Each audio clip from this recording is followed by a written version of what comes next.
Okay, so got it. I hope I am clearly visible and audible to you.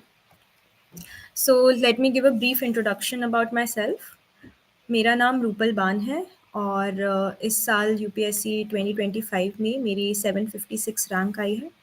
ये मेरा third attempt था और इसके पहले पिछले 2 अटेम्प्ट्स मैंने 2022 में दिया था और 2023 में दिया था।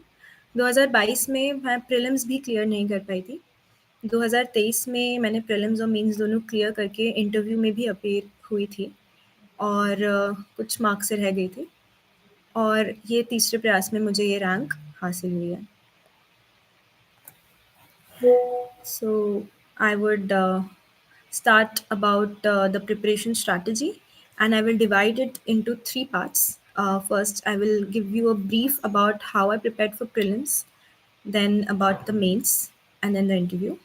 And I will also like to talk about the mental stamina that you need for this exam. हम सबको पता है कि ये एग्ज़ाम एक मैराथन की तरह है। काफ़ी लंबी प्रोसेस होती है इसे क्लियर करने के लिए। तो ज़ाहिर-सी बात है कि काफ़ी फ़िज़िकल थकान तो होती ही है, एक मेंटल थकान भी आ जाती है। और मेरी जर्नी का काफ़ी बड़ा हिस्सा रहा है मेंटल हेल्थ से स्ट्रगल करते हुए भी। तो मैं इस बारे में भी अपनी एक स्टोरी शेयर करूँगी। तो let me start with my prelims preparation. तो जैसे कि सभी टॉपर्स बताते हैं जो स्टैटिक बुक्स होती हैं, जो बेसिक बुक्स होती हैं वो सबसे इम्पोर्टेंट है। मैं अपनी जो बुक लिस्ट है मैं वो बता देती हूँ। तो सबसे इम्पोर्टेंट जो कोर सब्जेक्ट्स हैं जैसे कि हमारा पॉलिटी हो गया, इकोनॉमी, ज्योग्राफी, एनवायरनमेंट, साइंस और हिस्ट्री। तो ये कुछ कोर सब्जेक्ट्स हैं जो तो आपको नॉन नेगोशिएबल हैं कि करके ही जाना है and you should have a very good command over the static syllabus.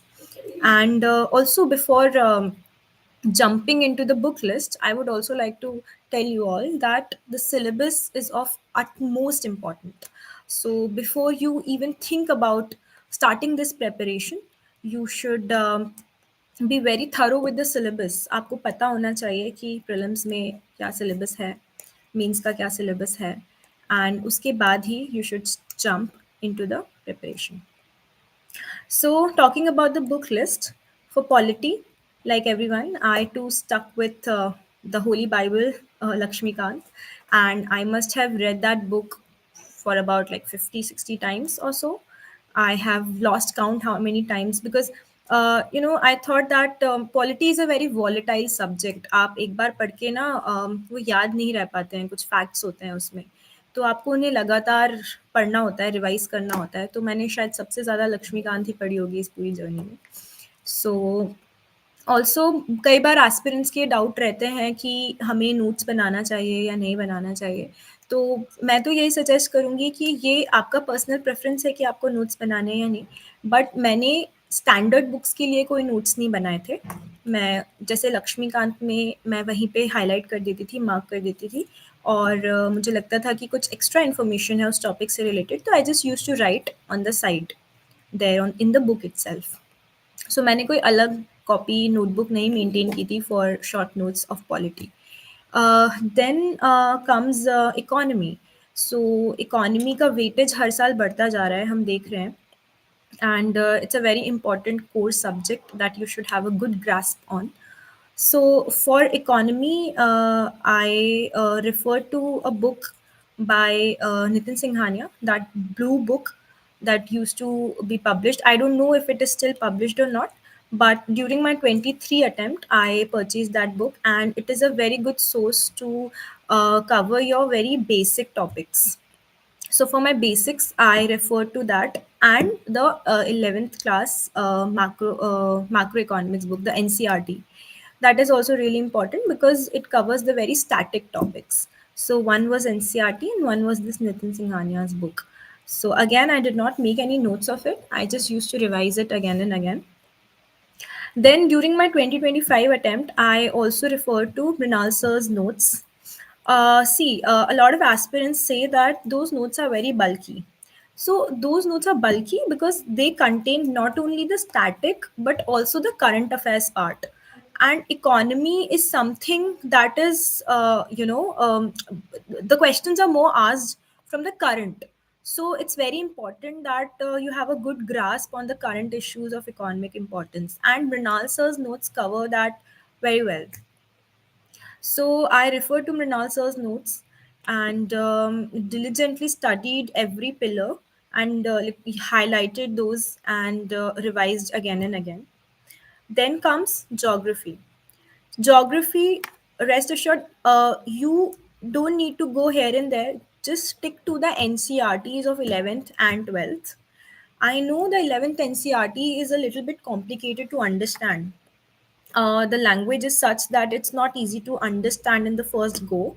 So for that, I had a solution.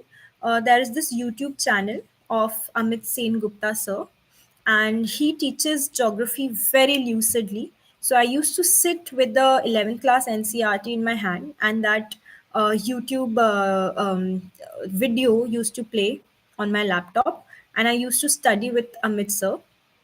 So that really helped me in understanding the core concepts of geography. And for geography, I would also like to suggest one more thing, that you should refer to the previous year questions very diligently. And for PYQs, do one thing, that go through them subject wise, like do not go all in for the PYQs. For example, if you're studying geography today, then you should refer to the only the geography PYQs. See how the questions are being framed, how the questions are being asked, and what are the sources. So when you do this, you'll find that most of the questions could be easily answered from these NCRTs which I'm telling you about. So I also did the same. I referred to the PYQs, and I found that some questions were line to line verbatim. They were picked from the NCRT book. So if you're very thorough with your NCRTs, your basic books, I think geography could be managed very well, because again, geography is sort of a technical subject which demands a core understanding of the topic. And if you have this hold on static portion, then you can very well cover any dynamic question that comes in the UPSC prelims exam. So this was about geography. Now let's move to history. So again, there are three parts to history: ancient, medieval, and modern history. So for ancient history, again, I relied on the NCRT, the R.S. Sharma one, the old NCRT rather. So yes, for this book, I what I did was made very small short notes of every chapter. So when I used to study a chapter, I had a pen and a paper beside me, and whatever important line or date or terminology that I came across that I thought that I should remember, I used to write that down. I used to just scribble it. So you know what happens when you do it? It gets imprinted in your brain. You are able to memorize it better, because when we are reading, we are doing it very passively. We are just reading, and sometimes you forget even after like 10 seconds or 20 seconds. But when you are writing it, when you're scribbling it in a notebook or a paper, it gets actually imprinted in your brain. So what I did for history was I used to read, and then I used to just scribble it on a paper. So this is how I got very short, very succinct and concise notes for history, chapter wise. So also, you know that if you have been going through the PYQs also, तो ये terminologies पूछी जा रही हैं. और जैसे इस बार Pallava dynasty से भी एक क्वेश्चन आया था, जो कि is solvable very easily from the Tamil Nadu text book. So Tamil Nadu की क्लास 11th की बुक है, जिसमें आपका एंशियंट हिस्ट्री और आपका मिडिवल हिस्ट्री काफ़ी लूसिडली कवर्ड है एंड काफ़ी ईजी लैंग्वेज में है. तो अगर आप एंशियंट हिस्ट्री के लिए एक आर एस शर्मा या फिर आप तमिलनाडु, दोनों में से आपको जो कंफर्टेबल लगे आप वो देख सकते हैं. दोनों ही काफ़ी अच्छी किताबें हैं. और फिर उसके बाद मिडिवल हिस्ट्री आता है. जितना मैंने BYQ एनालिसिस किया था, मुझे ये लगा था कि मिडिवल का से इतने सवाल नहीं बन रहे थे, और मुझे उसका ROI इतना समझ नहीं आ रहा था कि should I give my time to this, ज़्यादा समय दूँ मिडिवल हिस्ट्री को या ना दूँ. तो मैंने बहुत ही लिमिटेड तरीके से मिडिवल हिस्ट्री पढ़ा था। कुछ लोग शायद सजेस्ट करते हैं, कुछ टॉपर्स सजेस्ट करते हैं कि आप एनसीईआरटी पढ़ें। अगर आपके पास समय है तो आप बिल्कुल पढ़ें, बट क्योंकि हमारा सिलेबस इतना बड़ा होता है, हमें इतने सारे सब्जेक्ट्स कंप्लीट करने पड़ते हैं लिमिटेड टाइम में, तो मैंने मिडिवल हिस्ट्री पे थोड़ा कम समय दिया था। तो अगेन जो तमिलनाडु की किताब है, तमिलनाडु टेक्स्ट बुक है जो 11th क्लास की, उसमें मिडिवल हिस्ट्री भी काफ़ी अच्छे से कवर्ड है एंड काफ़ी ल्यूसिडली, काफ़ी कंसाइज वे में कवर्ड है। तो मैंने वहाँ से ही इसकी पढ़ाई की थी मिडिवल हिस्ट्री के लिए। और उसके बाद जो लूसेंट की जीके की बुक आती है, उसमें फैक्ट्स रहते हैं। तो कई बार ऐसा होता है कि प्रीलिम्स में एकदम वर्बेटिम फैक्ट्स पूछ लिए जाते हैं। तो वो जीके की जो लूसेंट की किताब है, वो काफ़ी हेल्पफुल रहती है। अगर आप उसको 4-5 बार पढ़ लेंगे अच्छे से, तो शायद हिस्ट्री आपका टैकल हो जाएगा। आपको क्रोनोलॉजी समझने में काफ़ी मदद हो जाएगी, क्योंकि अगर आपके दिमाग में एक मोटा-मोटा क्रोनोलॉजी बनी हुई है, तो आप वो डॉट्स कनेक्ट कर पाएँगे। So for history majorly ancient और मिडिवल के लिए आप आर एस शर्मा, तमिलनाडु की टेक्स्ट बुक और लूसेंट को रेफर कर सकते हैं। उसके बाद आता है modern history. Again like every topper, I too relied on Spectrum by Rajiv Ahir sir, and it's a very good book. Everything is covered very nicely in that book. Again आने वाले सालों में शायद वो और मोटी हो जाएगी, क्योंकि इंफॉर्मेशन उसमें ऐड होती ही जा रही है, but it's very good to understand the chronology and to understand the topics in a very deep manner. तो अगेन स्पेक्ट्रम को आप रिफ़र कर सकते हैं मॉडर्न हिस्ट्री के लिए। मैंने इसके लिए कोई नोट्स नहीं बनाए थे। स्पेक्ट्रम को बस मैंने हाईलाइट करके रखा हुआ था, and this is how I studied modern. Then let's talk about environment. So environment is also a very important subject these days. There is a big weightage of environment. काफ़ी सवाल आ रहे हैं environment से, और आई थिंक इस बार भी काफ़ी बड़ा chunk of questions were from environment. So again if you go through the PYQs, आप पाएंगे कि बेसिक कॉन्सेप्ट्स पूछे जा रहे हैं, और करंट अफेयर्स तो है ही। तो जो बेसिक कॉन्सेप्ट्स हैं उनको अंडरस्टैंड करने के लिए, समझने के लिए, पीएमएफआईएस की जो ब्लू बुक आती थी एक, तो मैंने वो खरीदी थी। कुछ लोग शंकर आईएएस भी प्रेफर करते हैं। अगर आपको वो समझने में आसान लगे तो आप वो देख सकते हैं, बट पर्सनली मैंने पीएमएफआईएस देखी थी, और उसमें टॉपिक वाइज लिखा हुआ है, बहुत अच्छे से कॉन्सेप्ट समझाए गए हैं। तो मुझे वो बहुत हेल्प किया। मतलब PMFIAS was a very helpful book, क्योंकि उसमें बहुत ही पीवाईक्यूज़ के साथ उन्होंने एम्बेड करके जो नोट्स बनाए हैं, वो बहुत हेल्पफुल हो जाते हैं। तो आप पीएमएफआईएस रेफ़र कर सकते हैं फॉर द स्टैटिक पार्ट। अब क्योंकि एनवायरनमेंट काफ़ी डायनामिक है, कई बार नेशनल पार्क, स्पीशीज़, इन सब से सवाल आ रहे हैं। तो उसके लिए आपको रेगुलर अपना होल्ड रखना है on current affairs, because you know as you can see that current affairs जो भी स्पीशीज़ या नेशनल पार्क्स न्यूज़ में रहते हैं, वहाँ से सवाल बन जाते हैं। तो आपको एनवायरनमेंट को टैकल करने के लिए अपने आँख और कान खुले रखने हैं। आप जो भी न्यूज़ में आ रहा है, न्यूज़पेपर में, न्यूज़ चैनल्स, यूट्यूब पे, कई बार हम शॉर्ट्स में भी, यूट्यूब शॉर्ट्स में भी कई बार ऐसी चीज़ें आ जाती हैं जो हमें काम काम की हो जाती हैं। तो आपको you have to be very aware of these things. तो एनवायरनमेंट से रिलेटेड कुछ भी नया आता है, need to write it down, and this is how I did my environment. And then I think मोटा मोटा मैंने बता दिया है core subject. Science and technology की बात करें तो अगेन मेरा साइंस बैकग्राउंड रहा है। मैंने अपना बैचलर्स फिजिक्स ऑनर्स से किया था। तो मैंने साइंस के लिए कुछ स्टैटिक तो एज सच नहीं पढ़ा था अलग से। मैंने I relied on the current affairs mostly for science. But one thing I would like to suggest that 12th class की बायोलॉजी की एनसीईआरटी है, उसमें लास्ट के जो जो 4 चैप्टर्स हैं, वो बहुत इम्पोर्टेंट है। उसमें आपको कुछ कोर कॉन्सेप्ट समझ में आ जाएँगे। तो मैंने वो 4 सब्जेक्ट के लिए 4 जो चैप्टर्स हैं उनके लिए 2 दिन दिए थे, और उसके ना बहुत शॉर्ट नोट्स बना लिए थे। और उसके बाद वो मैंने किताब नहीं खोली थी। तो उससे क्या हो गया था कि वो टाइम बच गया था मेरा। तो मुझे साइंस के कोर्स टॉपिक्स में इतना टाइम लगाने का मन नहीं था, क्योंकि मुझे लगता था कि मतलब एक कोर अंडरस्टैंडिंग तो है ही। जो नई चीज़ें थी उसमें वो मैंने नोट डाउन कर ली थी, एंड देन उसको बाद में मैंने रिवाइज़ किया था। और उसके बाद क्योंकि करंट अफेयर्स बेस्ड रहता है साइंस एंड टेक मोस्टली। तो अगेन जैसे हमारी एनवायरनमेंट की स्ट्रैटेजी है कि आपको अपने आँख और कान खुले रखने हैं साल भर। आपको न्यूज़पेपर में जो भी आ रहा है साइंस से रिलेटेड, तो you need to keep it ready in your notes, अपने नोट्स में मेंशन करके रखें। और यूट्यूब एक बहुत बड़ा सोर्स हो सकता है इसका। यूट्यूब पे कई आपको चैनल्स मिल जाएंगे जिसमें आप पाएंगे कि साइंस से रिलेटेड या एनवायरनमेंट से रिलेटेड अच्छे वीडियोस हैं।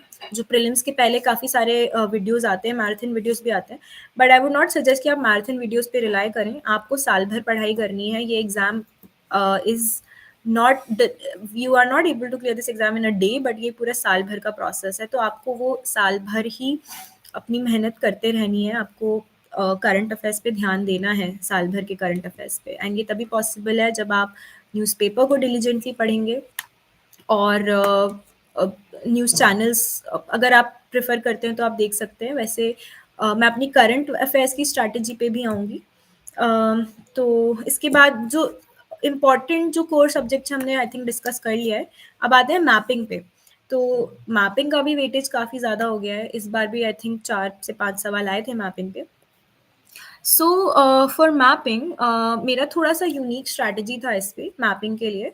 अगेन न्यूज़पेपर तो इज़ अ मस्ट। अगर आपको कोई भी ऐसी सिटी, कंट्री या कुछ भी वाटर बॉडी, मतलब जो भी ज्योग्राफी मैपिंग से रिलेटेड कुछ भी टर्मिनोलॉजी दिख रही है, आपको एक डायरी मेंटेन करके रखनी है और उसको उस मैपिंग के टॉपिक को नोट करके रखना है। Why am I saying this is because ये जो क्वेश्चंस बनते हैं ये करंट अफेयर्स से ही बनते हैं। ये साल भर का जो करंट अफेयर्स रहता है वहीं से आते हैं। तो अगर आप इसको नोट करके रखेंगे तो वो आपके माइंड में अगेन इम्प्रिंट हो जाएगा, क्योंकि पढ़ के हम भूल जाते हैं। तो अगर आप उसको लिख कर रख लेंगे तो वो काफ़ी हेल्पफुल रहेगा। अब जैसे आप न्यूज़पेपर पढ़ रहे हैं, आपने देखा कि अभी ईरान एंड इसराइल वाला जो वॉर चल रहा है उसमें काफ़ी सारे सिटीज़ के नाम आप देख सकते हैं कि आते रहते हैं न्यूज़पेपर में। आप बस एक डायरी में, एक कॉपी में आप लिखते जाइए और आप उसका बैकग्राउंड लिख दीजिए कि ये किससे रिलेटेड है। और कभी भी आप फ्री टाइम रहे आपके पास तो आप एक बार चेक कर लीजिए उसकी लोकेशन इंटरनेट पे, यूट्यूब पे कोई वीडियो देख लीजिए उससे रिलेटेड। तो ये जो प्रोसेस है ना, ये एक दिन वाली प्रोसेस नहीं है, ये आपकी साल भर वाली प्रोसेस रहती है मैपिंग वाली। तो एक मेरा जो यूनिक इसमें अप्रोच था फॉर मैपिंग वो ये था कि मैंने पिछले 12 महीने की, मतलब प्रीलिम्स के पहले जो 12 महीने की विजन आईएएस की जो मैगजीन आती हैं, मंथली मैगजीन, मैंने वो ली थी। उसमें जो लास्ट पेज में मैपिंग से रिलेटेड जो पेज रहता है, आई कलेक्टेड दोज। 12 पेजेस हो गए थे। अब मेरे पास एक कलेक्शन ऑफ मैप्स था, एक कलेक्शन ऑफ जो भी मैपिंग में जगह आई है वो कलेक्शन था मेरे पास। तो मैंने बस उसको बहुत अच्छे, अगेन न्यूज़पेपर के नोट्स थे, बाकी वो वाले जो 12 पेजेस थे वो मैंने डिलीजेंटली बहुत अच्छे से पढ़ा, रिवाइज किया और उसके बारे में I googled anything which I don't know, I googled about it. और कभी-कभी ऐसा होता है कि हम भूल जाते हैं, तो मैंने अपने हाथ से उसको मैप भी बना लिया था so that I remember it अच्छे से। तो ये करने से क्या होता है, एक पेरिफेरल नॉलेज बेस बन जाता है आपका। आपको देखिए कई बार ऐसा होता है ना कि प्रीलिम्स में डायरेक्ट नॉलेज इतना काम नहीं आता जितना आपका पेरिफेरल नॉलेज काम आता है। आपने सबने सुना होगा कि मुश्किल से 30 टू 35 क्वेश्चंस ऐसे होंगे जो आपके डायरेक्ट नॉलेज बेस पे सॉल्व हो पाएँगे। बाकी आपको अपना कॉमन सेंस लगाना है, आपको गेस वर्क करना है, इंटेलिजेंट गेस वर्क करना है। तो ये कैसे पॉसिबल है, ये आपका एक पेरिफेरल नॉलेज बेस डेवलप करके ही पॉसिबल हो पाता है। और ये नॉलेज बेस डेवलप होता है जब आप अवेयर रहते हैं चीज़ों के बारे में, एक अपना थोड़ा एफर्ट डालते हैं टू अंडरस्टैंड अबाउट थिंग्स। जो हमने इन बुक्स में, स्टैटिक बुक्स में पढ़ा है या हम न्यूज़पेपर में पढ़ रहे हैं, उससे थोड़ा सा आगे जाके अगर be curious. The key to clear this examination is to be a little more curious about the things that are going around you, happening around you. कोई भी आप नई चीज़ पढ़ते हैं तो आप तुरंत जाइए और इंटरनेट पे सर्च करिए, गूगल पे सर्च करिए। मैं एक किस्सा बताती हूँ। 2023 में जब मैंने प्रीलिम्स दिया था तो एक क्वेश्चन आया था कि which insect does the wiggle dance, right? तो अब ये सब चीज़ें हम ऐसे नहीं पढ़ते हैं, किताबों में नहीं पढ़ते हैं। बट आई रिमेंबर्ड कि एक बार मैं ऐसे यूट्यूब चला रही थी, उसमें शॉर्ट्स में एक एड्रियन करके एक चैनल है, उन्होंने वो एनिमल्स से रिलेटेड वीडियोस डालते थे, फ़नी वीडियोस डालते थे, and I used to follow him. तो उन्होंने ये हनी बी वाला वीडियो भी डाला हुआ था। तो मुझे वो याद था कि हनी बी ऐसे विगल डांस करती हैं, और जब मैंने ये सवाल देखा प्रीलिम्स में, तो मैं बहुत खुश हो गई थी, एंड तुरंत मैंने उसका आंसर, मुझे पता था कि ये सही होगा। सो इस तरीके से आप जहाँ पे भी आप नॉलेज गेन कर सकते हैं, आप उस जगह से नॉलेज गेन करने की कोशिश करिए। वो यूट्यूब से भी हो सकता है, वो आप सोशल मीडिया यूज़ कर रहे हैं वहाँ से भी हो सकता है। मतलब आपका एक फोकस क्लियर होना चाहिए कि why are you doing whatever you are doing. So this is how I use to cover my static portion. And current affairs के लिए अगेन न्यूज़पेपर, जो आपको लग रहा है आप कंफर्टेबल हैं, आप द हिंदू में कंफर्टेबल हैं या आप द इंडियन एक्सप्रेस में कंफर्टेबल है। मैं पर्सनली इंडियन एक्सप्रेस पढ़ती थी। तो आपको डेली न्यूज़पेपर पढ़ना है। अगर आपको कुछ इंपॉर्टेंट लग रहा है तो आप नोट कर लीजिए। वैसे इतना मैं नोट्स नहीं बनाती थी, बट कुछ बहुत ही अलग, जैसे मैंने एनवायरनमेंट का बताया आपको या फिर मैपिंग का बताया, तो उसके बारे में मैं थोड़ा बहुत लिख लेती थी अपनी नोटबुक में।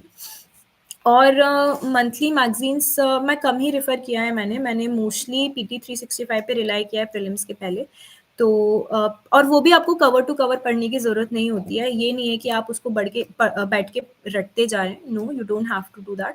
आप अगर न्यूज़पेपर आपने साल भर अच्छे से पढ़ा है, तो आपको बस उसे एक बार पीटी 365 को एक बार देखना है, एंड एक बार क्या, मतलब 2-3 बार आप देख के उसको रिवाइज़ कर लीजिए।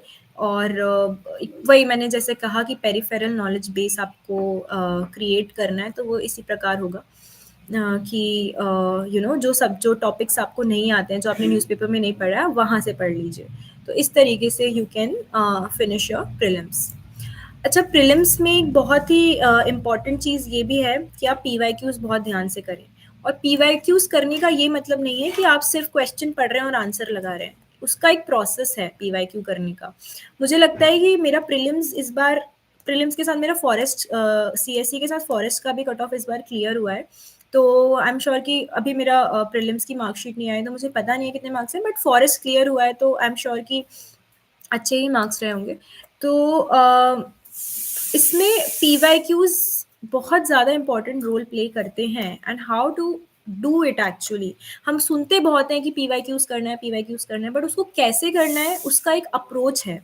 सो when you are reading when you are reading a question, suppose आपने 2015 का क्वेश्चन पेपर उठाया है, सो और also you don't have to do it like कि आप एक क्वेश्चन पेपर पढ़ के एंड फिर पीवाईक्यूज कर रहे हैं। नहीं, आप जब कोई सब्जेक्ट पढ़ रहे हैं, जैसे मैंने आपको ज्योग्राफी का बताया था कि आप ज्योग्राफी पढ़ रहे हैं, तो आप उसके पीवाईक्यूज देखिए सब्जेक्ट वाइज। आई थिंक आप इंटरनेट पे सर्च करेंगे दृष्टि के सब्जेक्ट वाइज पीवाईक्यूज आपको मिल जाएंगे, गूगल पे जाइए। तो आप वो सब्जेक्ट वाइज पीवाईक्यू पे जाइए, ईयर वाइज उसमें डिवाइडेड है। तो you see how the questions are being framed for that particular subject. For example geography के लिए अगर आप देखेंगे तो वो वर्बेटिम एनसीईआरटी से उठाया गया है।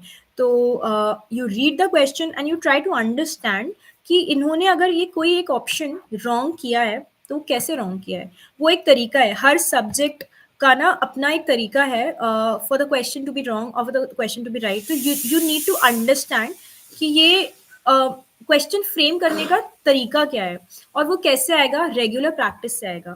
मतलब आप हर एक सब्जेक्ट के पीवाईक्यूज जब देख लेंगे तो आप पाएंगे कि एक पैटर्न बन रहा है। तो you need to spend at least an hour और so every day on the analysis of PYQs. आप देखिए कि वो क्वेश्चन रॉन्ग कैसे बना रहे हैं। आपको एग्जामिनर के माइंड के अंदर जाना पड़ेगा कि अच्छा, ये जो क्वेश्चन बना हुआ है इसको इन्होंने रॉन्ग करने की कोशिश कैसे की है। So it's not just about reading the question and then ticking the right answer, but it is also about going into the mind of the examiner and understanding कि आप इसको रॉन्ग कैसे कर सकते हैं। तो इस तरीके से पीवाईक्यूज किया, और सारे सब्जेक्ट वाइज और ईयर वाइज किए थे। मैंने कई बार कर लिए थे, तो मुझे एक पैटर्न समझ आ गया था कि ये कैसे क्वेश्चंस फ्रेम किए जा रहे हैं, या इसका आंसर सही होता है तो कैसे होता है। तो ये आपको रेगुलर प्रैक्टिस करने से ही आएगा। एंड उसके बाद ओके, टेस्ट सीरीज।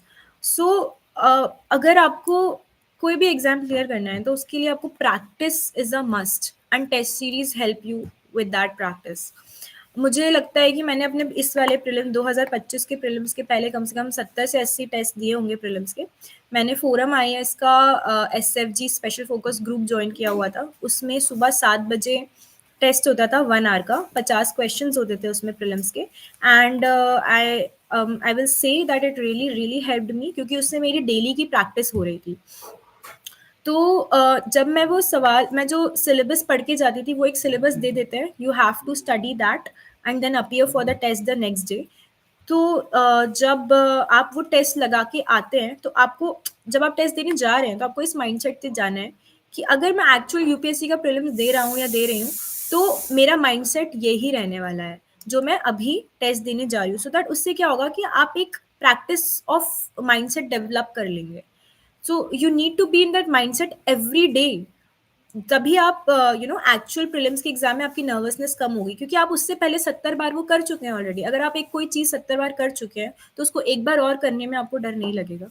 तो when you are going for the test, be very sure कि आप एक्चुअल प्रीलिम्स देने जा रहे हैं। Be very serious about the test that you are giving. And I would suggest कि आप ऑनलाइन टेस्ट मत दीजिए, आप ऑफलाइन फिजिकल टेस्ट दीजिए जो एक्चुअल प्रीलिम्स में होता है। तो उससे आपका ब्रेन और आपके हैंड्स का, बॉडी का कोऑर्डिनेशन अच्छा बन जाता है। उस एनवायरनमेंट को आप डेवलप करिए टेस्ट देने के लिए, जो एक्चुअल प्रीलिम्स में होता है। तो जब मैं वो टेस्ट दे के वापस आती थी, तो I use to analyse those test also really well. जो सवाल मैंने गलत किए हैं, I use to maintain a diary की, और उस डायरी में लिखती थी कि ये सवाल जो गलत हुए हैं, ये गलत क्यों हुए हैं। क्या ये मेरा नॉलेज गैप था जो सवाल गलत हो रहे हैं, या फिर मैंने गेस वर्क गलत किया है, या फिर मैंने कॉमन सेंस गलत लगाया है, या मुझे और पढ़ने की ज़रूरत है। तो मैं ऐसे I use to categorise those wrong answers, that those wrong questions, कि ये रॉन्ग क्वेश्चंस गलत हो रहे हैं, तो why are they being wrong. So वो उससे क्या हुआ ना कि ये मेरे पास एक अपनी मिस्टेक्स का एक भंडार हो गया था कि मैं ये गलतियां कर रही हूँ। तो जब आपके पास, आप रिकॉग्नाइज कर पा रहे हैं कि आप कौन सी गलतियां कर रहे हैं, तो आप उन पे ज़्यादा अच्छे से मेहनत कर सकते हैं उनको करेक्ट करने के लिए। तो मेरे पास एक विजिबल डायरी बन गई थी कि okay, these are the mistakes that I am doing and I don't have to repeat these mistakes again.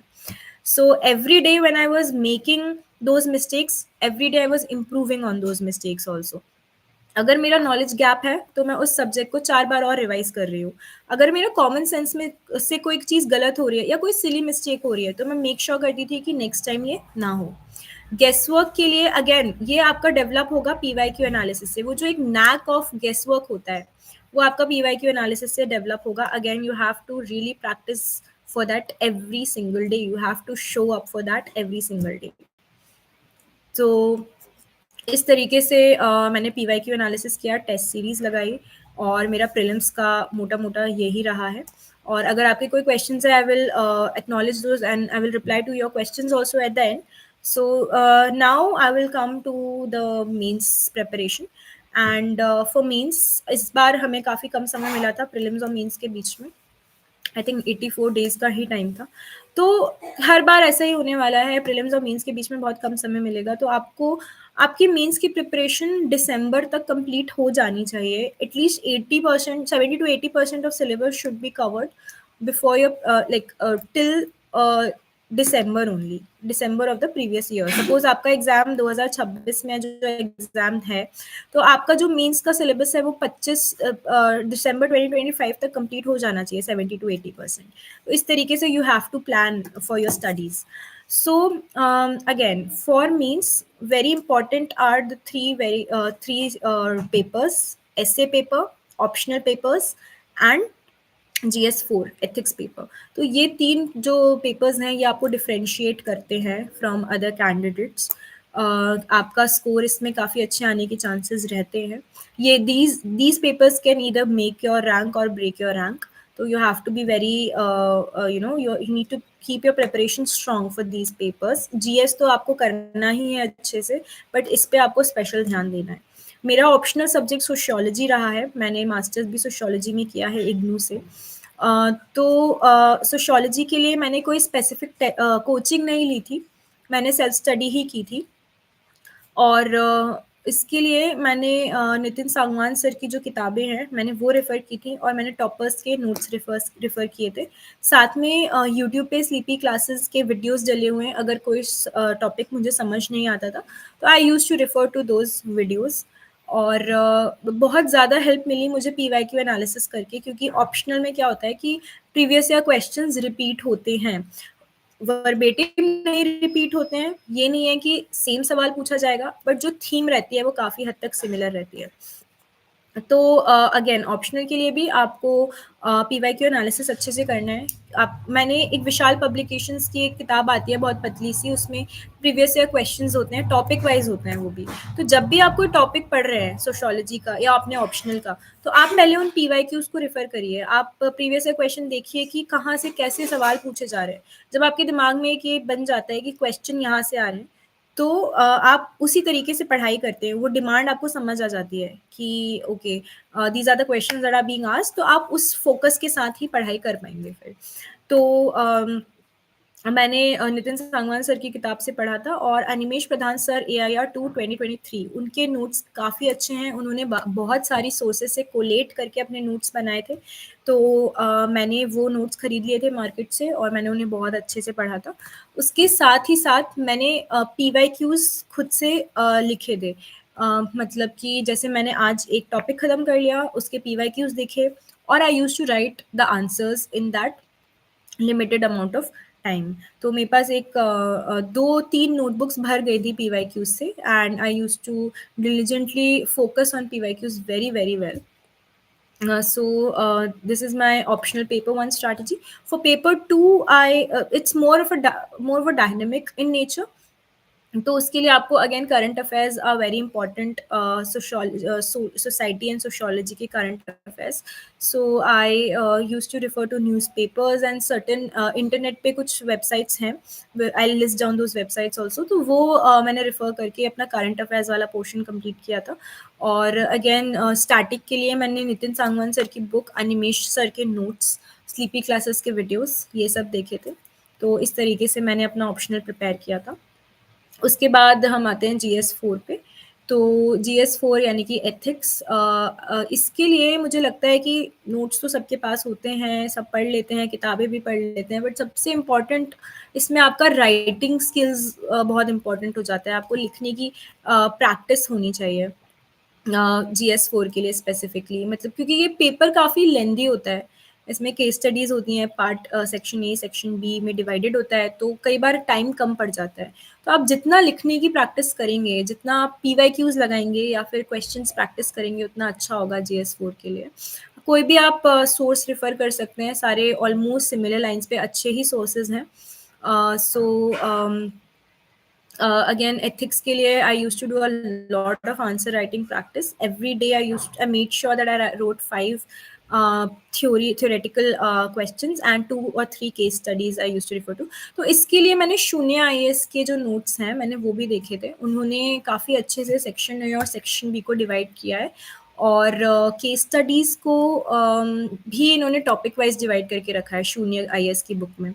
तो मैंने वो किताब रेफ़र की थी, उसमें एग्जाम्पल्स भी काफ़ी अच्छे हैं. रही ऑल्सो फॉर एथिक्स मैंने एग्जाम्पल्स का एक रिपॉजिटरी बना के रखा था. तो न्यूज़पेपर्स में या फिर कहीं पे भी इंटरनेट पे मुझे कुछ अच्छा मिलता था जो मुझे लगता था मैं यूज़ कर सकती हूँ, तो I use to write those examples topic wise in those in my own notes. So this is how I did my GS4. GS1, 2, 3 again you have to stick to the syllabus, और जो standard books हैं आपको वो refer करनी है. If you want like paper wise, if you want the strategy, I can also share that. So for GS1, मेरा optional sociology था, तो सोसाइटी के लिए मैंने कुछ अलग से नहीं पढ़ा था.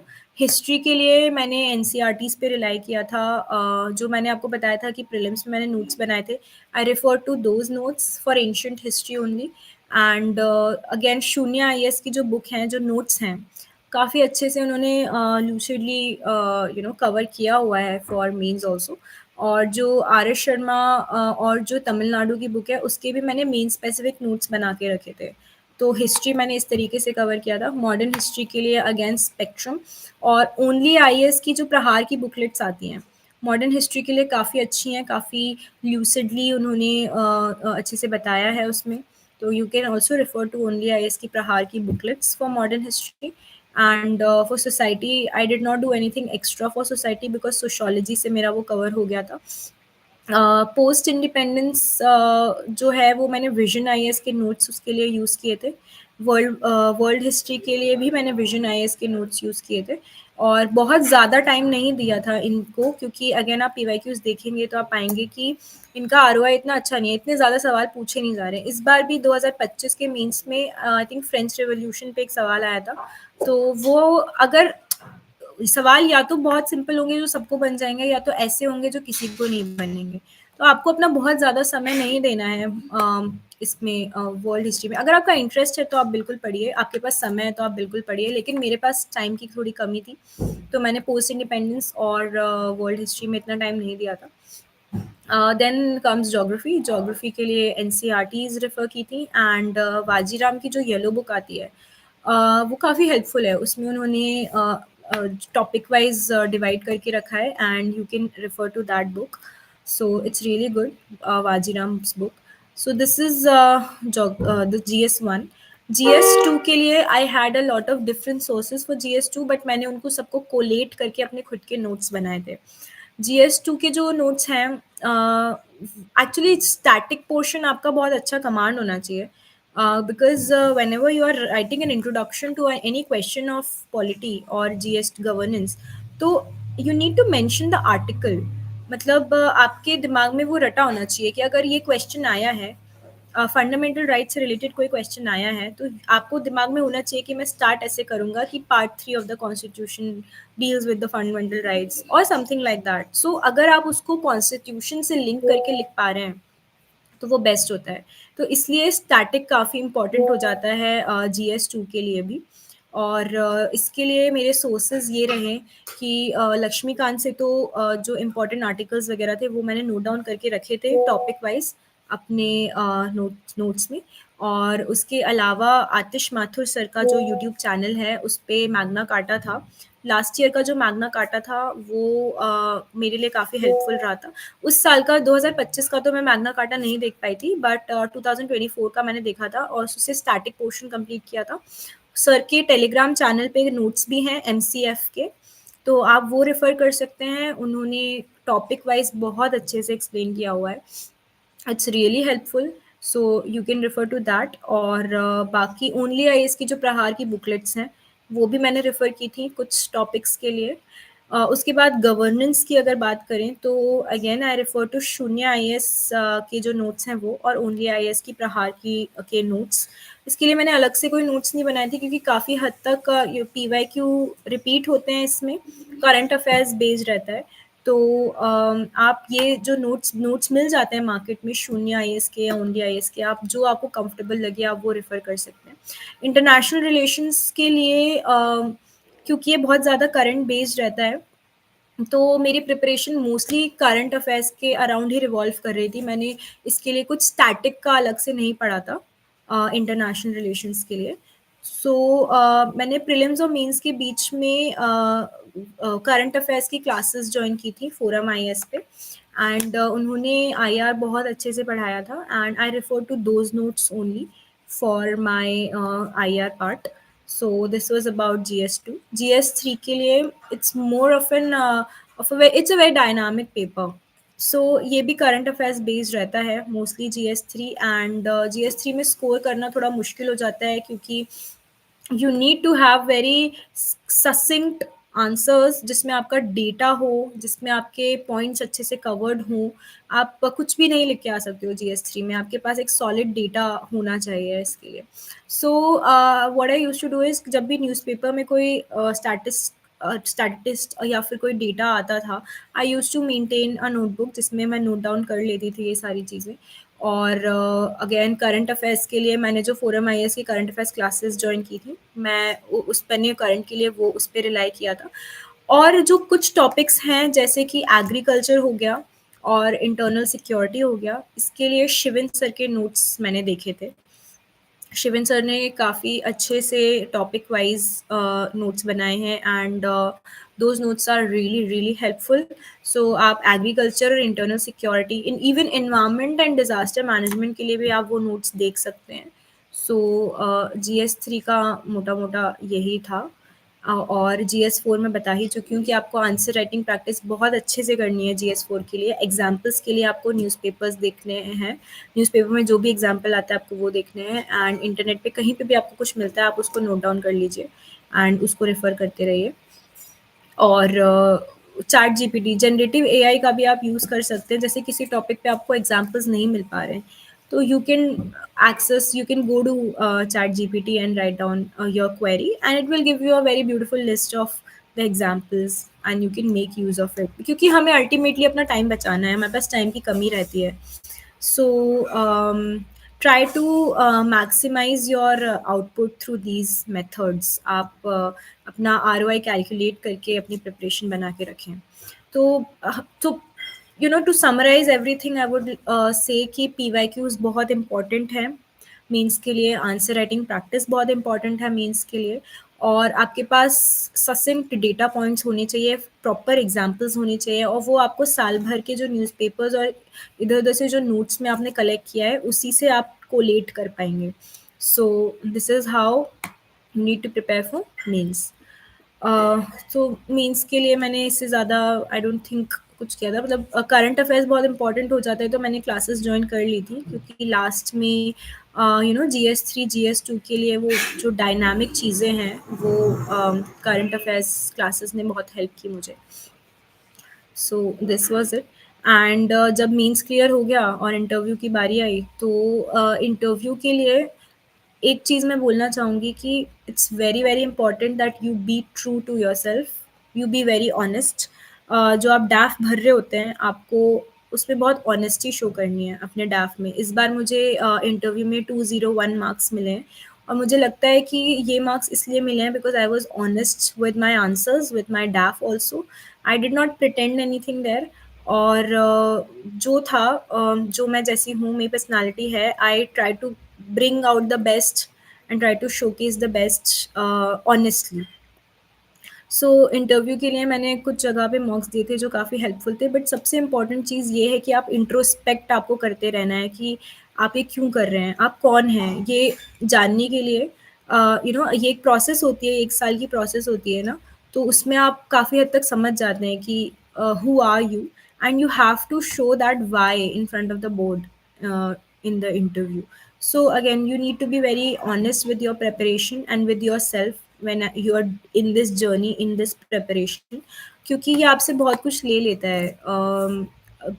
Obviously there are a lot of sacrifices that you have to make, but I will not consider it as a sacrifice, क्योंकि आप ये किसी वर्दी चीज़ के लिए आप जब कर रहे होते हैं ना, तो आई यूज टू थिंक जैसे it's like my rent due, जो दे रही हूँ ना, अगर इफ मुझे लग रहा है कि ये सैक्रिफाइस है, it's not a sacrifice, it's a rent that I am paying for a better thing in the future. तो take it as a very positive thing. इसको आप फ्रस्ट्रेशन के साथ मत करिए, इसको आप बहुत पॉजिटिवली करिए. और मुझे कई बार सवाल ये भी आते हैं कि कंसिस्टेंट कैसे रहना है, क्योंकि कई बार ये डिफ़िकल्ट हो जाता है to be very consistent with your preparation. तो इसके लिए मैंने एक सोल्यूशन निकाला था कि रात में सोने से पहले I used to write down कि हाउ माई डे वेंट, मैंने अपना समय कहाँ पे दिया सबसे ज़्यादा. मुझे उसमें समझ आ जाता था if I am actually wasting my time और I am actually being productive. तो शुरू शुरू में स्टार्टिंग में जब आप प्रिपरेशन स्टार्ट करते हैं तो कई बार आप बहुत अननेसेसरी चीज़ें भी कर रहे होते हैं जो बिल्कुल भी काम की नहीं होती हैं. जब आप ये इंट्रोस्पेक्ट करेंगे ना, जब आप ये लिखेंगे कि आपका टाइम जा कहाँ रहा है, तब आपको समझ आएगा कि there are a lot of things that you need to cut down from your daily routine. So आप रात में सोने से पहले ये कर सकते हैं, review your day, what have you done during the day, and then promise yourself that I'll do better, I'll improve the next day. और सुबह उठ के make a habit of keeping a diary और making a to do list. उससे क्या होता है ना, आपका फोकस शेयर हो जाता है, एक लेजर फोकस हो जाता है आपके पास में. So I use to have this very small diary. It is very tattered now because I have written a lot. So I use to make this topic. I hope you are able to see these topic wise. I used to write कि these things I have to finish in a day. और जब वो हो जाता था तो मैं ऐसे टिक मार्क लगा लेती थी कि ये हो गया है. See I have also written here कि you are a topper and there is no time to waste. तो ये आपको रिमाइंड करते रहना है ये सारी चीज़ें खुद को. Every day you have to remind this to yourself. So when you are, जब रात में आपके सारे टॉपिक्स कंप्लीट हो रहे हैं और आप जब इसमें टिक मार्क लगा रहे हैं तो एक खुशी मिलती है कि oh I did something good today. And I think that becomes a very motivating factor for you to appear again, to show up again the next day. तो आप, ये एक मेरा एक सजेशन है, ये आप कर सकते हैं. आप एक डायरी मेंटेन करिए, आप खुद के लिए अकाउंटेबल रहिए because nobody else is going to be accountable for you. आपको खुद से ऑनेस्ट रहना पड़ेगा. एंड तभी आप इस बड़े से एग्ज़ाम को या एक बड़ी सी प्रोसेस को सक्सेसफुली क्लियर करने में सक्सेसफुल हो पाएंगे. सो इसके साथ ही मैंने शुरू में बोला था कि मुझे मेंटल हेल्थ पे बात करनी है. मेरे सेकेंड अटेम्प्ट के टाइम पे I had there was an incident in my life which shattered me a lot and I was on anti depressants for a really long time. And that incident really changed me who I was as a person. But the thing which kept me going was resilience. That I was sure of the goal that I had set. मैंने वो उस गोल से अपनी नज़र नहीं हटाई थी. And I made sure that I show up every day, even in spite of all the things that I was going at that point of time. Even if I was taking some antidepressant medications, I used to make sure that I finish my topics of the day. I had to overcome that. And वो possible कैसे हो पाया है? So there are certain things which I did. First was a very robust support system. So you need to have people in your life who are there to motivate you and give you positivity. For me, it was my brother and my parents and my friends. I had really good support system who motivated me every single day to show up, who cared about me. So first, support system. Second, belief in a higher power, believe that there is someone holding you who will help you to sail through this journey. And जब आप वो higher power में believe करते हैं तो आपको खुद में भी एक बिलीव आ जाता है. So through that strength I found my own strength and that held me sail through that negative phase of my life. And उसके अलावा आपके पास एक बहुत ही स्ट्रॉन्ग वाई होना चाहिए कि why you want to do this. Nietzsche ने कहा है ना कि if you have a strong why you can bear any how. So you need to write down why you want to do what you want to do. And जब आपका Y बहुत ज़्यादा strong हो जाता है तो कोई भी परेशानी जो होती है वो आपको परेशान ज़्यादा नहीं कर सकती है. एक इक्वानिमिटी आ जाती है आपकी लाइफ में. So these are the three things which kept me going.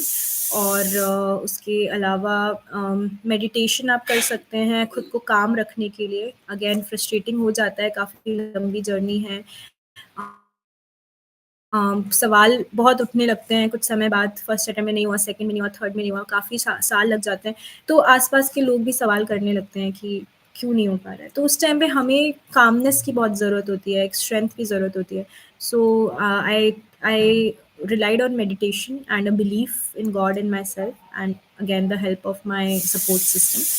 So these things really helped me.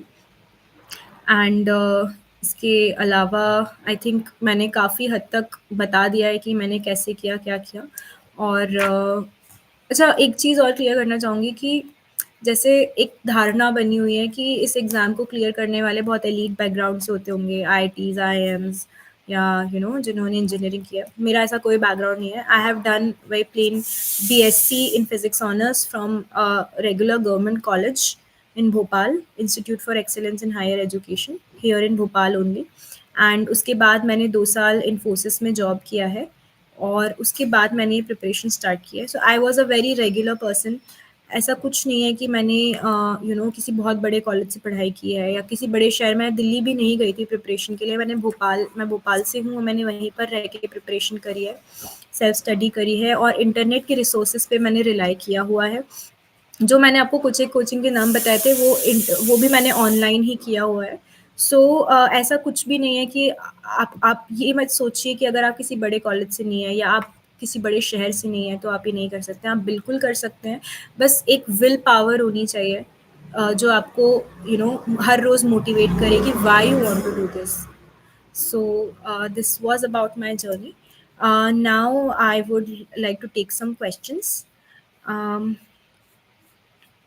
there are a lot of questions that I'm seeing. So let me take those questions one by one. Prelims की strategy मैं आपको बता ही चुकी हूँ काफ़ी detail में, और सारे सब्जेक्ट के मेंस की भी मैंने बता दिया है। अच्छा, एक क्वेश्चन है कि I am from humanity background, तो सीसैट को कैसे टैकल करना है। Since I was from science background only, तो मेरे लिए थोड़ा कंपैरेटिवली ईजियर हो गया था, बट फिर भी सीसैट का लेवल बढ़ता ही जा रहा है। तो आई वुड सजेस्ट कि आप जनवरी दिसंबर से इनफैक्ट स्टार्ट कर दीजिए एवरी डे पीवाईक्यू एनालिसिस करना सीसैट का, पहली बात तो। और आप ऑनलाइन रिसोर्सेज का यूज़ करिए, जैसे ओनली आईएएस ने एक प्लेलिस्ट बनाई हुई है सीसैट की, तो वो उसमें पीवाईक्यूज को भी एड्रेस करते हैं और नए क्वेश्चंस भी सॉल्व करते हैं। क्वांट के लिए you can refer to that only IAS की playlist. Every day you watch one video, you practice those questions, साथ में आप प्रीवियस ईयर क्वेश्चंस भी लगाते जाइए, तो that would help.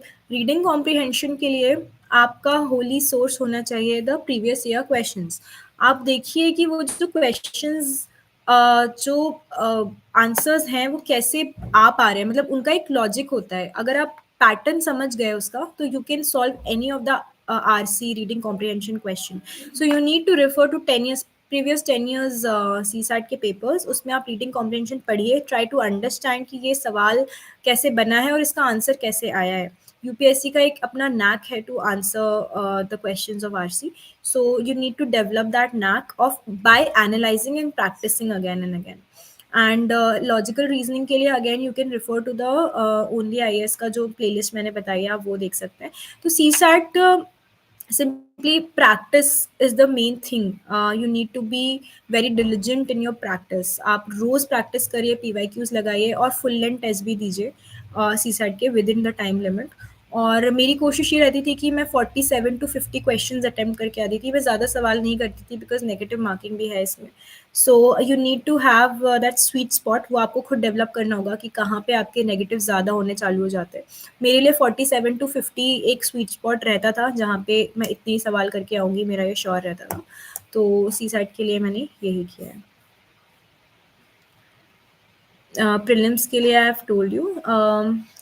Can you tell me how to make geography strong? Again I told about geography. NCERTs बहुत अच्छी हैं एंड आप उनको पढ़िए, साथ में अमित सेन गुप्ता सर के वीडियोस हैं यूट्यूब पे, आप वो रेफर करिए। वो बहुत ही इजी लैंग्वेज में समझाते हैं जोग्राफी के कॉन्सेप्ट्स को। एक बार आप ज़रूर देखिएगा अमित सेन गुप्ता सर के वीडियोस, आपको काफ़ी कॉन्सेप्ट्स क्लियर होंगे एंड पीवाईक्यूज लगाने हैं जोग्राफी के लिए। Okay, which are most important MCQ, aptitude, reverse engineering, short notes of PYQs? See reverse engineering आपने जो वर्ड यूज़ किया है, ये इसका मतलब ये है कि आप समझने की कोशिश कर रहे हैं कि एग्जामिनर के माइंड में क्या चल रहा है उस सवाल को बनाते वक्त। तो ये कैसे होगा? यू हैव टू प्रैक्टिस, वो पैटर्न समझना है। Every day you have to see कि ये क्या पैटर्न है जो ये इस सब्जेक्ट के क्वेश्चंस में पूछा जा रहा है। तो ये it will come only from everyday regular practice, तभी आप खुद से इस चीज़ को समझ पाएंगे।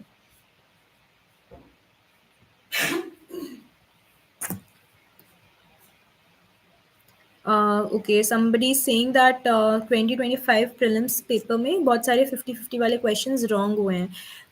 Again see, you will have to rely on guesswork a lot, और ऐसी सिचुएशन आ जाती है कि 50-50 कई बार हम पहुंच जाते हैं 50-50 पे। तो इसके लिए जैसे मैंने बताया कि मैंने 70 से 80 टेस्ट लगाए थे प्रीलिम्स के पहले। जब आप ये 70 से 80 टेस्ट लगा लेते हैं, तो आपको पता चल जाता है कि आप गलती कहाँ कर सकते हैं। तो जब आप रोज़ शो अप करेंगे, आप मिस्टेक्स करेंगे, तब आपको समझ आएगा कि ये जो 50-50 वाले सवाल हैं, इसमें मतलब गलत जो ऑप्शन होता है ना, वो आपको समझ आने लगेगा कि ये गलत ऑप्शन है तो ये क्यों है। तो again it will be solvable through everyday practice and analysing your own mistakes. आप अपनी मिस्टेक्स को समझने की कोशिश कीजिए कि आप गलती कहाँ कर रहे हैं, कैसे कर रहे हैं, और उसको रेक्टिफाई करिए।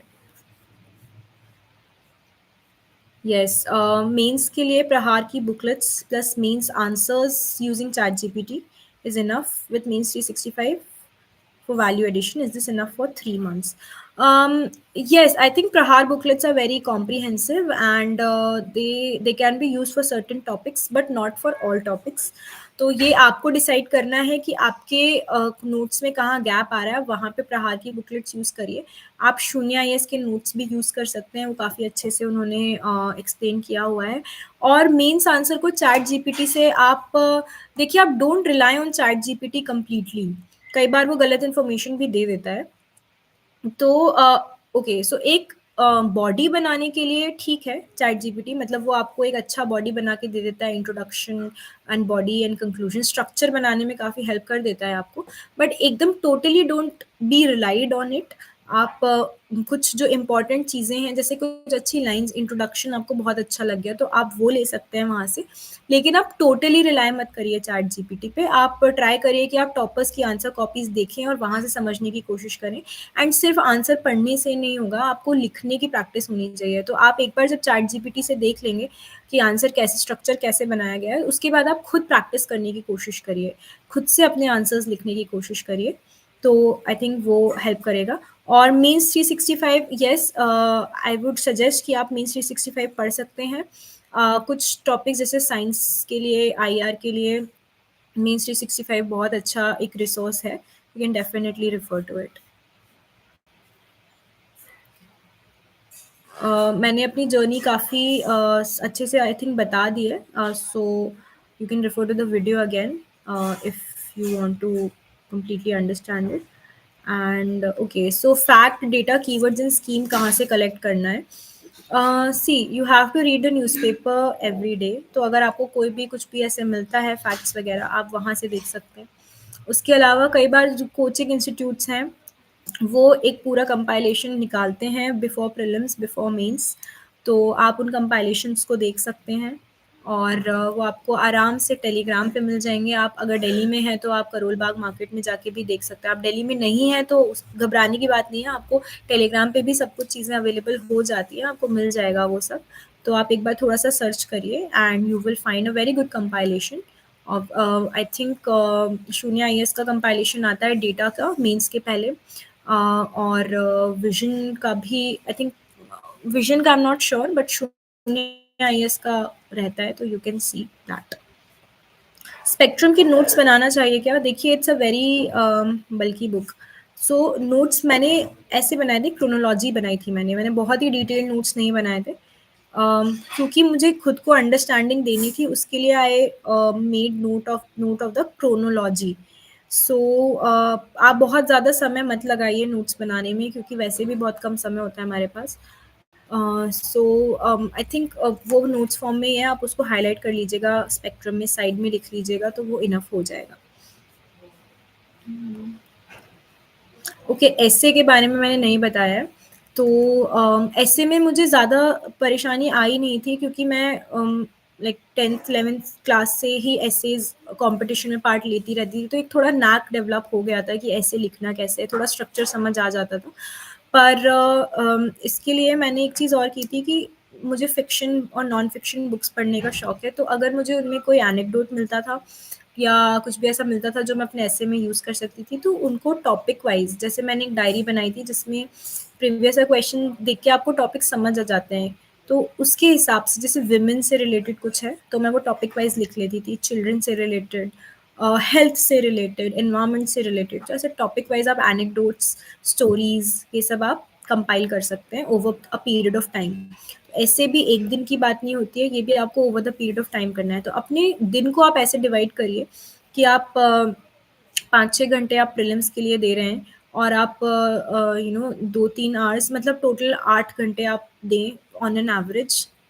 8 से वो 6 भी हो सकता है, 8 से वो 10 भी हो सकता है, ये आपकी कन्वीनियंस पे डिपेंड करता है।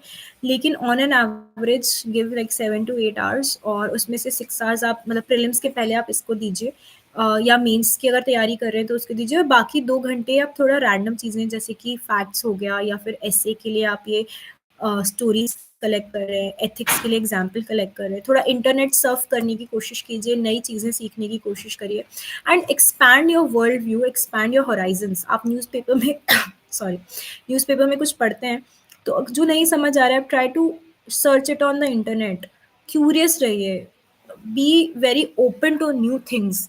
सो ये आपको बहुत ज़्यादा हेल्प करेगा। um,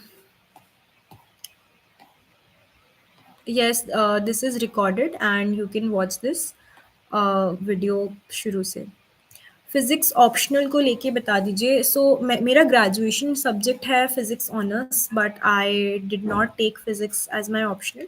मेरा ऑप्शनल सोशियोलॉजी रहा था। मैंने फिजिक्स इसलिए नहीं लिया था क्योंकि my motive was that sociology has an overlap with the GS papers. It will also help in the essay and GS 4 also. तो एक मेरा वो मोटिव रहा था, और दूसरा ये था कि सोशियोलॉजी का सिलेबस थोड़ा-सा कंपैरेटिवली छोटा है as compare to other optionals, और physics is something that you need to give at least 6-7 months. तो इसलिए मैंने कोई टेक्निकल सब्जेक्ट नहीं लेके सोशियोलॉजी सब्जेक्ट ही लिया था, and it really helped me in other papers as well.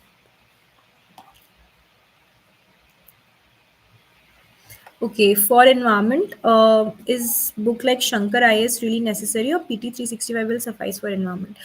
See, you need before delving into the current affairs, you need to understand the very core concepts also. So when you are preparing for environment, you need to be thorough with the static concepts, and for static concepts, you need to refer to certain static books. One of the books is Shankar IS, and the other book that I mentioned was the PMFIS book. I personally refer to PMFIS. उसमें आपका static cover हो जाता है, तो आप एक बार पढ़ लीजिए स्टैटिक के लिए, ये या तो शंकर पढ़ लीजिए या पीएमएफ पढ़ लीजिए, उसके बाद आप पीटी 365 पढ़िए, तो वो आपका एक हॉलिस्टिक तरीके से आपका प्रिपरेशन हो जाएगा।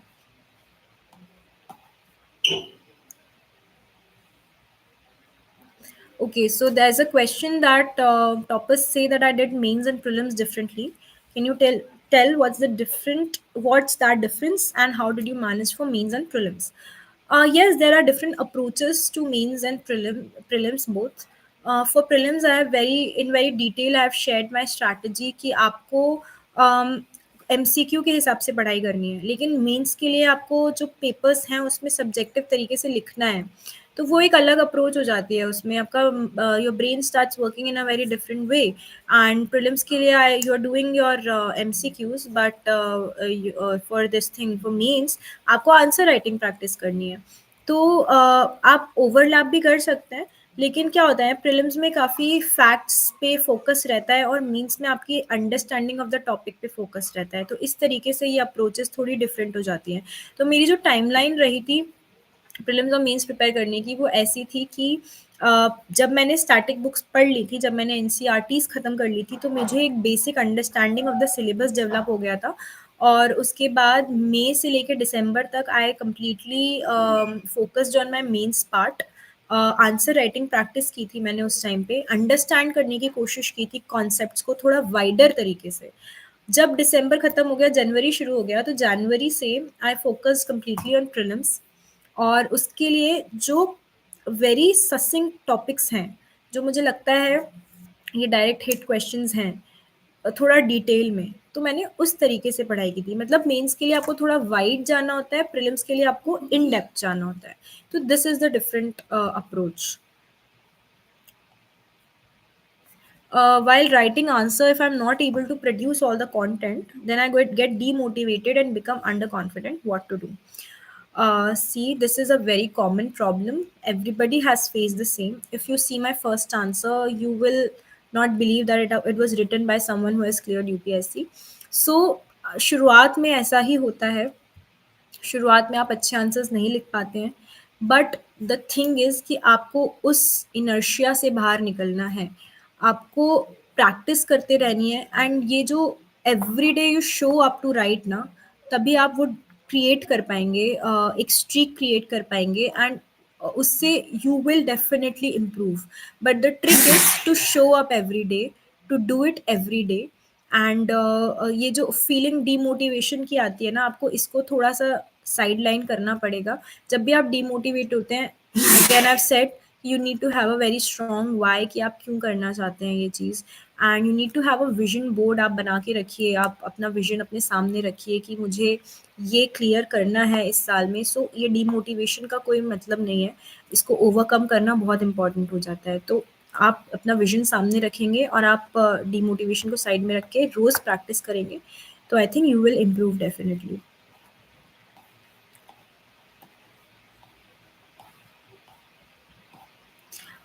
So somebody is asking about my mistakes. See, I've told you about my mistakes in prelims. Sometimes in my first attempt when I didn't clear prelims, उस time मैंने ज़्यादा test नहीं लगाए थे. तो I did not even attempt a lot of questions in my first attempt also. तो वो एक गलती रही थी कि टेस्ट्स लगाने चाहिए थे, प्रैक्टिस करनी चाहिए थी। That was one of the mistakes. Second attempt में जब मेरा इंटरव्यू नहीं हुआ था, तो उस टाइम पे पर मेंस में इतने अच्छे मार्क्स नहीं थे, because again answer writing practice नहीं थी। तो it all boils down to how much you are practising, how much you are showing every day, showing up every day, and consistency कितनी है। इस अटेम्प्ट में आई वाज़ कंसिस्टेंट। मैंने अपनी mistakes को आइडेंटिफ़ाई करके रेक्टिफ़ाई किया। तो जो मैं आपको बता रही थी कि एक डायरी मेंटेन की थी जिसमें मैं अपना रोज़ के टॉपिक्स लिखती थी। मैं आपको फिर से बता देती हूँ, ये डायरी थी वो। तो इससे मुझे पता चल जाता था कि मैं कितना प्रोडक्टिव हो पा रही हूँ। सो एक टाइम मैं फ़ोकस बना के चल पाती थी इसकी वज़ह से। और दूसरा एक और डायरी थी जिसमें मैं अपनी मिस्टेक्स के बारे में लिखती थी, क्योंकि वो मेरे सामने रहती थी, मुझे रेक्टिफ़ाई करने में भी आसानी रहती थी। So this is these were the mistakes that I did, and this is how I rectify those mistakes.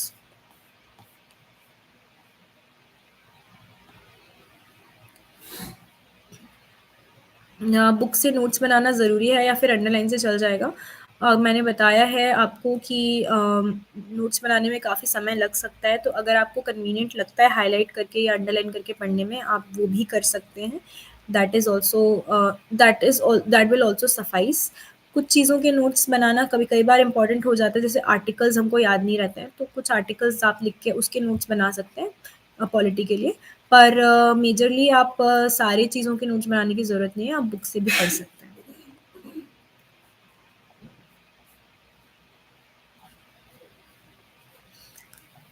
Okay, so somebody is asking that they don't have enough to write in DAF apart from hobbies. How much marks? I will see. It's not like that that you'll lose any marks if you don't have hobbies. We are very engrossed in this preparation. इतना serious हो जाते हैं कई बार कि नहीं समय मिल पाता है चीज़ें करने का अलग-अलग। And you know, hobby is not something कि बहुत ही यूनिक होनी चाहिए। मैंने अपनी हॉबी में लिखा था कि I I love to write letters, and I write letters for my friends, for my families, and for my brother. So it's a very simple thing. मतलब आपको कुछ भी करना अच्छा लग सकता है। कुछ मैं मेरे एक फ्रेंड है, उन्होंने अपने हॉबीज़ में लिखा था कि उन्हें भजन सुनना पसंद है। This is you can do very बहुत आसानी से कर सकते हो आप। तो ऐसा नहीं है कि हॉबी नहीं है आपके पास। आप थोड़ा सोचिए कि आप अपना टाइम कहाँ पर देते हैं। वही आपकी हॉबी बन जाता है, and it could be very simple as writing a letter और लिसनिंग टू भजन। किसी ने इस बार लिखा था कि उन्हें डॉग वॉकिंग उनकी हॉबी है। तो it could be as simple as this. तो you don't have to stress much about not having a hobby, क्योंकि आपकी डेफिनेटली कुछ ना कुछ हॉबी तो होगी ही। और अगर नहीं है तो आपके पास अभी समय है, आप उसको डेवलप कर सकते हैं। You don't have to be very good in that. आप अगर रोज़ कोई काम कर रहे हैं, उसके लिए आप ऑनेस्ट रहिए, ऑनेस्टली वो काम करिए और उसी को लिखिएगा। कुछ गलत नहीं लिखना चाहिए डैफ में, दैट आई वुड सजेस्ट। तो आप अभी से आप कोई एक हॉबी पकड़ लीजिए, उसको डेवलप करने की कोशिश करिए, आप उसके प्रति ईमानदार रहिए, वो आपको हेल्प करेगा। So I'm getting a lot of questions who are, so you can for more detailed strategy you can revisit this video, or you can also connect with me on Instagram also.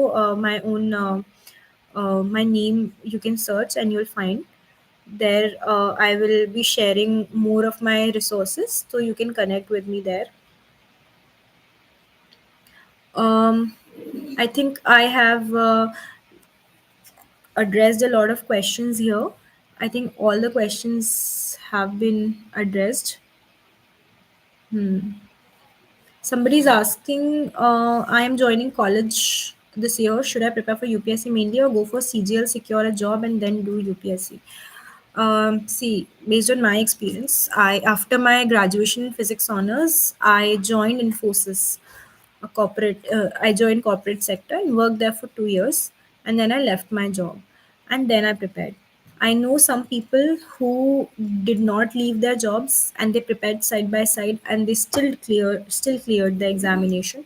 I know some people who took a long break after their graduation who prepared for other exams and then cleared this exam. So there is not a single pathway.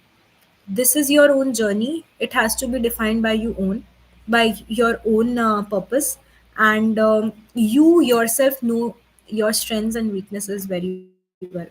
तो अगर आपको ऐसा लगता है कि अभी आप prepare कर सकते हैं यूपीएससी के लिए, आप रेडी हैं, go for it.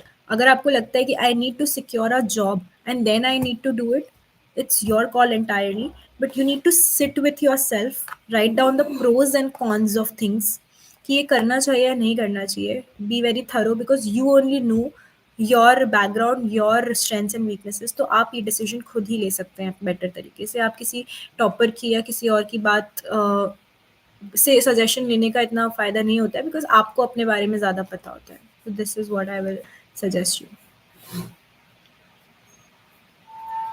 Somebody is asking for the interview how to improve communication skills.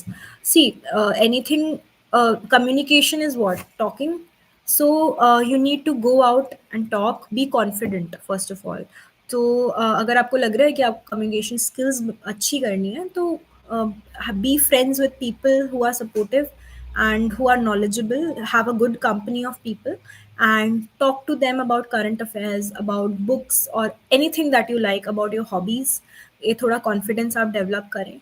आप यूट्यूब पे टॉपर्स के इंटरव्यूज देख सकते हैं. आपको पता लगेगा कि वो अपने खुद को एक्सप्रेस कैसे करते हैं. तो these things you can do. Practice करिए every day, talk to people, be very confident, this will help. Okay, मैं वर्क करता हूँ बट एक बार पूरा सिलेबस एंड आंसर राइटिंग नहीं हो पा रहा है. ये बहुत ही कॉमन चीज़ है. आंसर राइटिंग से हमें बहुत डर लगता है कि इनर्शिया रहता है कि हम शायद अच्छा आंसर नहीं लिखेंगे. पर वही है ना कि आप जब तक कोई चीज़ शुरू नहीं करेंगे आप कैसे अच्छे हो सकते हैं उसमें. तो आपको शुरू तो करना पड़ेगा. एंड सिलेबस ख़त्म होने का इंतज़ार मत करिए. सिलेबस कभी ख़त्म नहीं होगा. कल न्यूज़पेपर में एक नई न्यूज़ आ जाएगी, आपका सिलेबस फिर से बढ़ जाएगा.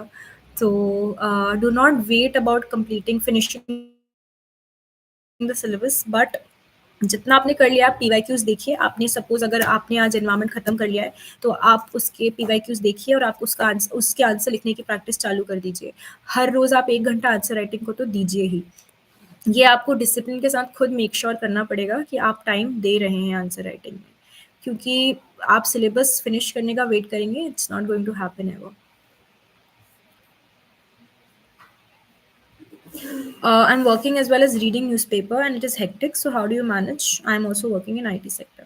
See, working in IT sector, it becomes very difficult to manage things. I also try to juggle my preparation and my work, but it became very hectic for me as well. So, see, you need to have a routine. जैसे I told you, I showed you my diary and I use to have I used to write down that these are the things that I want to finish. I also use Pomodoro timer method. So whenever I used to start doing something, I used to start the timer and did not get up until I finished that. तो उससे क्या होता है, एक share focus हो जाता है, आपका टाइम ब्लॉक हो जाता है, आप डिस्ट्रैक्ट नहीं होते हो. तो आप अपना टाइम फिक्स करिए. आप पोमोडोरो टाइमर लगा लीजिए, किसी भी प्रकार का टाइमर लगा लीजिए, ब्लॉक करके आप वो पढ़ाई करिए, वो काम करिए एंड डिस्ट्रैक्ट मत होइए. तो I think you will be able to manage your time in a better way. Okay, somebody is asking कि प्री में 100 प्लस कैसे किया जाए. देखिए आप ये वीडियो दोबारा देख सकते हैं, वहाँ पे मैंने प्री की स्ट्रैटेजी काफ़ी अच्छे से शेयर करी है। बट मेरा सुझाव यही है कि आप टेस्ट सीरीज़ लगाएँ, टेस्ट लगाएँ, रोज़ टेस्ट लगाएँ और पीवाईक्यूज़ अच्छे से एनालाइज़ करें। पीवाईक्यू एनालाइज़ करने का तरीका भी मैंने बताया है, आप सब्जेक्ट वाइज़ एनालाइज़ करें, आप देखें कि वो सवाल जो एग्ज़ामिनर ने बनाया है, उसमें गलत होने के चांसेस कहाँ उसने रखे हुए हैं, वो गलत हो रहा है, तो वो गलत क्यों हो रहा है? तो आपको इस तरीके से एनालाइज़ करना है। And PYQs and test series are your go-to resources for clearing prelims.